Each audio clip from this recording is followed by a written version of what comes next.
அண்மை செய்தி. சேலம் வன்கொடுமை தொடர்பாக சிபிசிஐடி விசாரணை வேண்டும் என இந்திய கம்யூனிஸ்ட் மாநில செயலாளர் வீரபாண்டியன் செய்தியாளரிடம் தெரிவித்திருக்கிறார். மணிகண்டன் ஒருவர் மட்டுமே குற்றவாளி என விசாரணை எல்லையை சுருக்கிவிடக் கூடாது என வீரபாண்டியன் தெரிவித்திருக்கிறார். சேலம் வன்கொடுமை தொடர்பாக சிபிசிஐடி விசாரணை வேண்டும் என சிபிஐ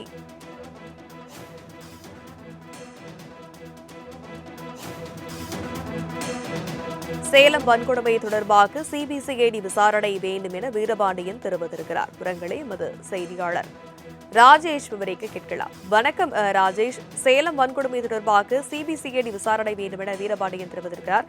மேலும் அந்த சம்பவம் தொடர்பாக என்னென்ன விஷயங்களில் குறிப்பிட்டிருக்கிறார்?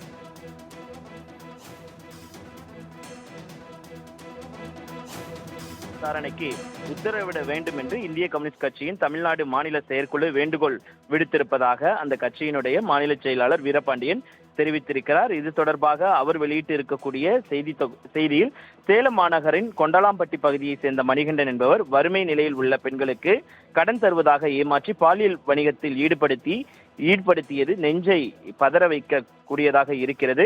இந்த கொடூர சம்பவம் தொடர்பான விசாரணையில் இதுவரை 50க்கும் மேற்பட்ட பெண்கள் ஏமாற்றப்பட்டிருப்பது தெரிய வந்துள்ளது. இந்த வழக்கில் சம்பந்தப்பட்டுள்ள மணிகண்டன் நேற்று முன்தினம் கைது செய்யப்பட்டு நீதிமன்ற காவலில் வைக்கப்பட்டுள்ளார். கைது செய்யப்பட்ட மணிகண்டனின் அரசியல் பின்னணி குறித்து தீவிரமாக விசாரித்து அதன் விபரத்தை வெளிப்படுத்த வேண்டும். பாலியல் வன்கொடுமை குற்ற செயல்கள் அன்றாடம் நடைபெற்று வருவது பெரும் வேதனை அளிக்கிறது. புதிய ஆட்சி பெண்களின் பாதுகாப்பை உறுதி செய்ய சிங்கப்பெண் சிறப்பு படை அமைத்துள்ளது. இதன் பணியை முழு முயற்சியில் விரிவுபடுத்த வேண்டும்.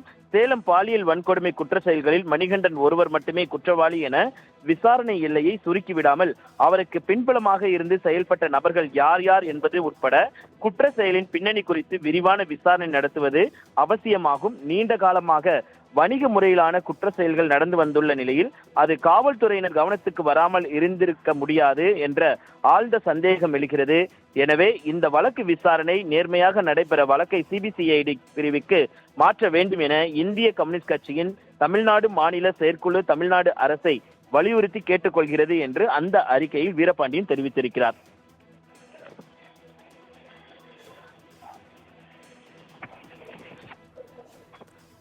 விவரங்களுக்கு நன்றி ராஜேஷ்.